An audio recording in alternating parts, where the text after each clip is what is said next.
Eric from Quarterback Guitar Studio, here to show you a quick tip on how to add some interest to your compositions.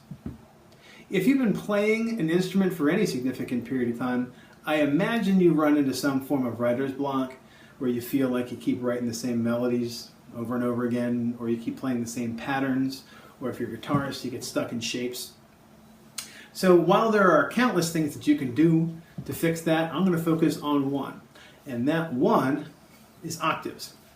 So an example would be if I play my C major scale in one octave, or if I'm working through a sequence in one octave, challenge yourself to maybe shift.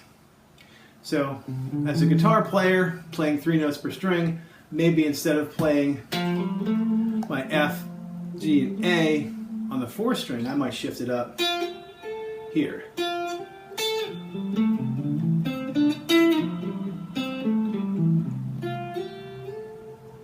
So it's things that you can do that will start to open up your ear, and hopefully you'll start to hear something new. Let's say that you've been playing triads for quite some time.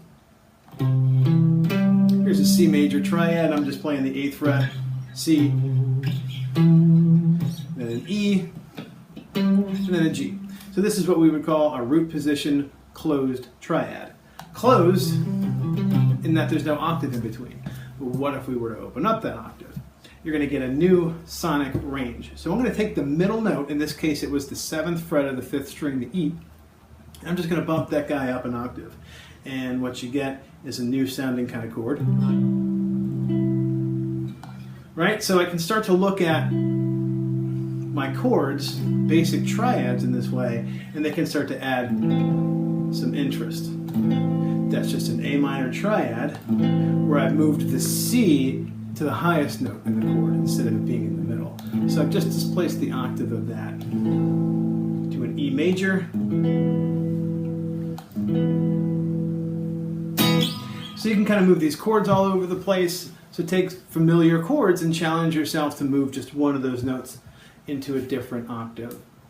One other thing that you could do would be to challenge yourself to play a scale, but perhaps in a different octave. So maybe I'm going to start on a G here and work my way forward in the alphabet, but down an octave. So maybe I'm going to play a G here, and then an A, and then a B, and then so on and so forth down the scale that way. And it starts to create a different sound. It doesn't really sound so much like a scale anymore.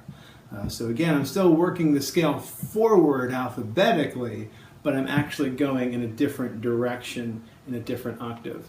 So you can move them any way that you want. Challenge yourself to kind of think about the scale in a different way. That maybe overall the scale is descending as the pitches still move forward. So it's kind of fun. In some ways you could think of it as moving in sevenths, or you can just kind of get nuts with it and move it all over the place in a pattern or sequence that makes sense to you, in a way that sounds pleasing to you. Another way to use octaves with your triads is to just play a simple 3-note arpeggio and then bump it up an octave. You just kind of get a sense of how it feels to move through your particular 3-note triad and just move those around. And it gets you, 2 or 3 times the chord out of it, right? So if you just hang out here, well, there's not a whole lot you can do with that. The moment I bump it up an octave, I got more sonic possibilities, and it's easier to kind of visualize the full range of that particular arpeggio if you can visualize it in octaves, which also then will help tie together certain areas of the fretboard. One more thing that you can do with the octave shifting is to, one, play a melody and then repeat it in a different octave, or do a call in one octave and a response in a different octave. Very simple A minor pentatonic melody.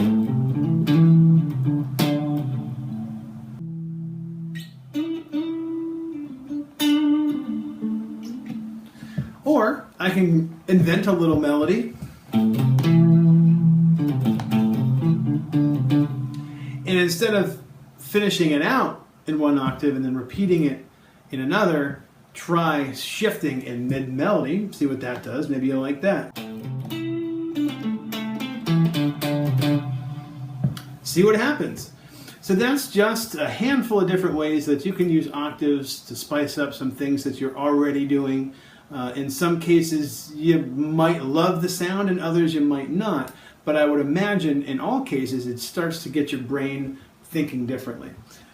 Your ear starts to hear different patterns and sequences, and hopefully it will take your creativity to new places. So give that a shot. Happy playing.